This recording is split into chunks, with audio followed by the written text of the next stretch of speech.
2026 ನಿಮ್ಮ ಬದುಕನ್ನ ಬದಲಾಯಿಸಬೇಕು ಅನ್ನೋ ಉದ್ದೇಶ ನಿಮ್ಮದಾಗಿದ್ರೆ ಈ ರೀಲಿನ ಕಂಪ್ಲೀಟ್ ಆಗಿ ನೋಡಿ. ನಮ್ಮ ದೇಶದಲ್ಲಿ ಇವತ್ತು ಹಣದುಬ್ಬರ 6-7% ವೇಗದಲ್ಲಿ ಬೆಳೀತಾ ಇದೆ. ವಸ್ತುಗಳು ದಿನೇ ದಿನೇ ದುಬಾರಿ ಆಗ್ತಾ ಇದೆ.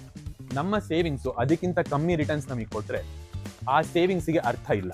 ನಿಮ್ಮ ಸೇವಿಂಗ್ಸ್ ಮೇಲೆ ಕನಿಷ್ಠ 11-12% ರಿಟರ್ನ್ಸ್ ನಿಮ್ಮದಾಗಬಹುದು. ಸುರಕ್ಷಿತವಾಗಿ, ಸೇಫ್ ಆಗಿ, ಸೆಕ್ಯೂರ್ ಆಗಿ ನೀವು ನಿಮ್ಮ ಸಂಪತ್ತನ್ನ, ಆಸ್ತಿಯನ್ನ ಬೆಳೆಸಬಹುದು.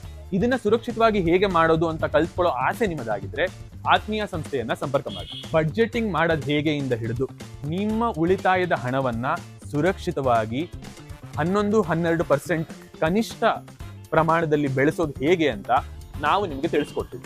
ಭಾರತ ಇವತ್ತು ಅತ್ಯಂತ ವೇಗವಾಗಿ ಬೆಳೀತಾ ಇರುವಂತ ದೇಶ. ಈ ಬೆಳವಣಿಗೆಯನ್ನ ಅಡ್ವಾಂಟೇಜ್ ಆಗಿ ತಗೊಂಡು ನಾವು ನಮ್ಮ ಸಂಪತ್ತು, ನಮ್ಮ ಆಸ್ತಿಯನ್ನು ಕೂಡ ಬೆಳೆಸ್ಕೋಬಹುದು. ಆದ್ರೆ ಇದನ್ನ ಸಾಧಿಸ್ಲಿಕ್ಕೆ ನಾವು ನಮ್ಮ ಹಳೆ ದಾರಿಗಳನ್ನ ಒಂಚೂರು ಬಿಟ್ಟು ಹೊಸ ದಾರಿಗಳ ಕಡೆಗೆ ಹೆಜ್ಜೆ ಇಡಬೇಕಾಗುತ್ತೆ. ಆ ದಾರಿಯನ್ನು ತೋರಿಸುವಂತ ಮತ್ತು ನಿಮ್ಮನ್ನ ನಿಮ್ಮ ಗುರಿಯೆಡೆಗೆ ಕರ್ಕೊಂಡು ಹೋಗುವಂತ ಜವಾಬ್ದಾರಿ ನಮ್ದು. ಆತ್ಮೀಯ ಸಂಸ್ಥೆ ಸಂಪರ್ಕ ಮಾಡಿ, ನಿಮ್ಮ ಬದುಕನ್ನ ಬದಲಾಯಿಸಬಹುದು. ಮ್ಯೂಚುವಲ್ ಫಂಡ್ ಹೂಡಿಕೆಗಳು ಮಾರುಕಟ್ಟೆ ಅಪಾಯಗಳಿಗೆ ಒಳಪಟ್ಟಿರುತ್ತವೆ. ಎಲ್ಲ ಯೋಜನೆ ಸಂಬಂಧಿತ ದಾಖಲಾತಿಗಳನ್ನು ಜಾಗೃತಿಯಿಂದ ಓದಿರಿ.